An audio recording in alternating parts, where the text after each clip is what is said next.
In today's video, I'm going to teach you how to always be online on Slack and always appear active. Whether you're stepping out for a moment or you're simply trying to focus without interruptions, these steps will ensure you maintain your online presence in Slack. So let's get started.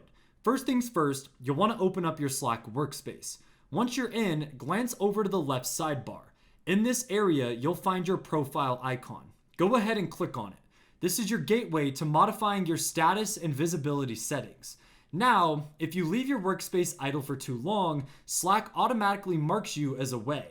You'll notice this change indicated by a circle next to your profile turning to an empty state. This automated feature might be useful at times, but it's not quite what we want for our purposes. So, to ensure you're continuously marked as active, take a moment to click on the option that says Set Yourself as Active.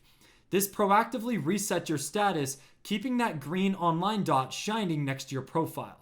When you click this, you might wonder if it's effective immediately, and well, the answer is yes. Once you've set yourself as active, look for that reassuring green dot. It's subtle, yet it signals to your colleagues and team members that you're currently online.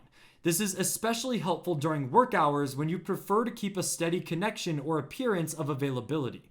To make sure everything's working as intended, open your profile settings once more. Notice how your status is now updated to online. The green dot should still be there, and that means you'll stay marked as available to others in your workspace.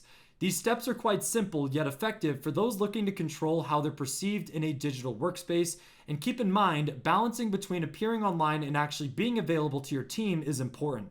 It's a good idea to communicate clearly with your team about your availability beyond just the Slack status.